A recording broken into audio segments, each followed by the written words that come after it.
Welcome to The Explainer. Today, we're diving into a philosophy of radical self-guidance. But this isn't about finding the light. Oh no, it's about finding wisdom in the shadow. It's a really challenging path, one that's designed to be walked completely alone. Let's just start with this line, because it perfectly captures the unsettling vibe of this whole philosophy. See, it's not about healing or finding comfort. It's about keeping things sharp, about maintaining a persistent awareness and resisting that urge to let our experiences soften into what the text calls a dull, holy scar. So, where does this all begin? Well, our exploration starts with the central architect of this philosophy, a figure referred to as the Prince of Lies. And his core concept is something called worldly wisdom, which you'll see isn't just simple evil, but a philosophy that's tailor-made to work from inside human nature itself. Now this is absolutely crucial to get. This isn't about brute force or some list of commandments. This wisdom, it works through precise influence. It fits itself perfectly to our own ambitions, our own doubts. The source material puts it beautifully. It's like a tailored garment.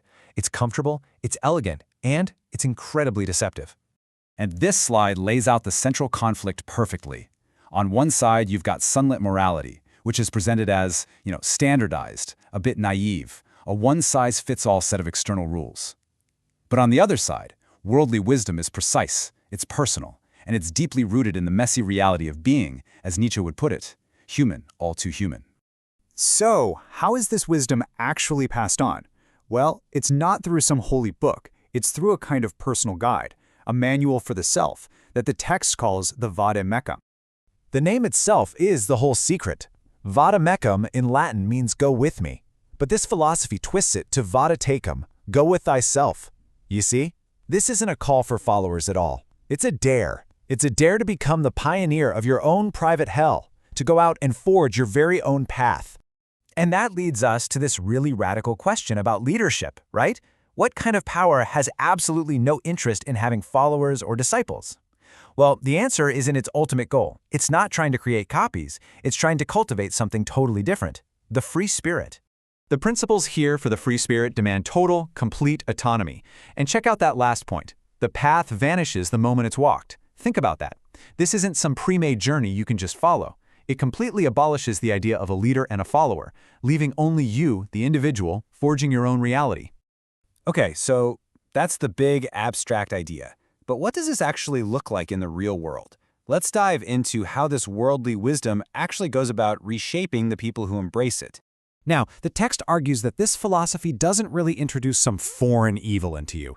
Instead, it acts like a mirror, revealing a potential that was already there. What society might call the devil is, in this view, just a reflection of our own unshackled potential, finally freed from all those moral constraints. Let's make this super practical with an example. A merchant. First, honesty gets redefined. It's not a virtue, it's a luxury that the truly wise just can't afford. Next, greed. That's not a sin, it's embraced as this powerful, creative engine for progress. And finally, the ultimate goal. The strong don't just follow the established values, they create their own. They're the ones setting the price tags for everybody else. So what's the end game? It's all about disruption. It's a total rejection of what the text calls tepid and boring goodness.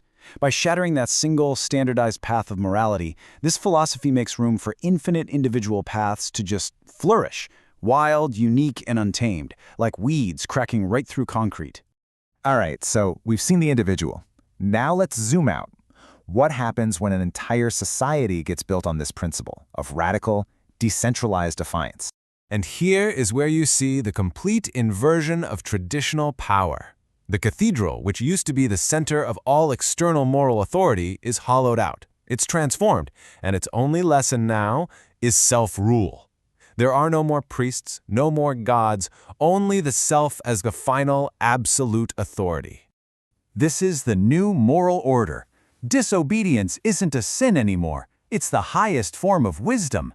Every man becomes his own devil, every woman her own witch. Each one is an independent source of power, guided only by the compass of their own deepest desires. And this might be the most challenging part. It's a radical reframing of chaos itself. What an outsider would look at and see as just destructive discord, this philosophy sees as a higher form of order. It's the perfect harmony that can only exist when a whole bunch of free, independent wills are all acting without any restriction. And make no mistake, this transformation isn't just some temporary rebellion. It's presented as an irreversible shift in the very foundation of reality. The event that started it all, the Devil's Hour, might be over, but its effect, this new era of the self-guided shadow, is permanent. And so, in the end, the philosophy turns its gaze away from the world and brings it right back to the individual. It leaves us with one final provocative question that's aimed directly at you. If the only lesson is self-rule, what is the first command you give yourself?